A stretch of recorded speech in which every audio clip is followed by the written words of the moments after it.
आज मी महाडला मुद्दामून 14 तळ्याची पाहणी करायला आलो.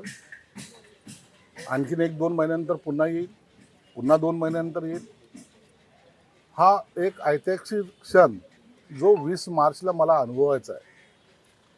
अत्यंत चांगल्या पद्धतीचं सुशोभीकरण या ठिकाणी करायचा प्रयत्न आहे.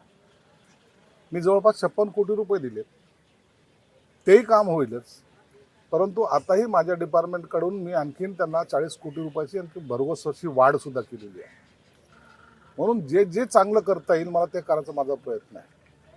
म्हणून इथलचं असेल, कोणी कॉन्ट्रॅक्टर असेल, इथलच्या नागरिकांच्या काही सूचना असतील, या सगळ्यांच्या गोष्टीची दखल घेणं हे माझं काम आहे.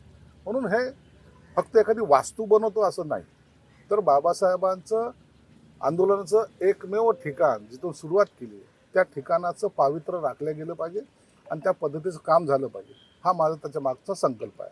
20 मार्चच्या आधी संपूर्ण काम होईल. 20 मार्चला दुपारी 11 वाजता याचं लोकार्पण होईल. हे अधोरेखित आहे. ती काळ्या दगडावरची पांढरी रेषा आहे. सर, रायगड जिल्ह्यात भरत गोगावले पालकमंत्रीपद झालेत. सगळ्यांनी शुभेच्छा देखील दिल्यात. आपण काय सांगा? भरत हा माझा अत्यंत जवळचा मित्र आहे. तो तुम्हाला सर्वांना माहिती आहे, महाराष्ट्राला माहिती आहे. आणि तो पालकमंत्री व्हावा अशी आमची मनोमन इच्छा होती. ती आज पूर्ण होते. मला निश्चित वाटत होतं, 4 दिवसापूर्वीसुद्धा त्याला सांगितलं की तू होशील, 100% होणार आहेस. आणि त्याची घोषणा काल झाली. मलाही आनंद झाला. आताही मी महाडला येताना पाहिलं आहे. उद्या भरत गोगावले इथं येत आहेत.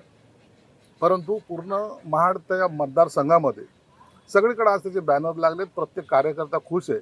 आणि उद्याचा जल्लोष मला वाटतं महाराष्ट्रातल्या एकमेव असा पालकमंत्री असेल की एवढ्या भव्य प्रमाणात त्याचं स्वागत होईल.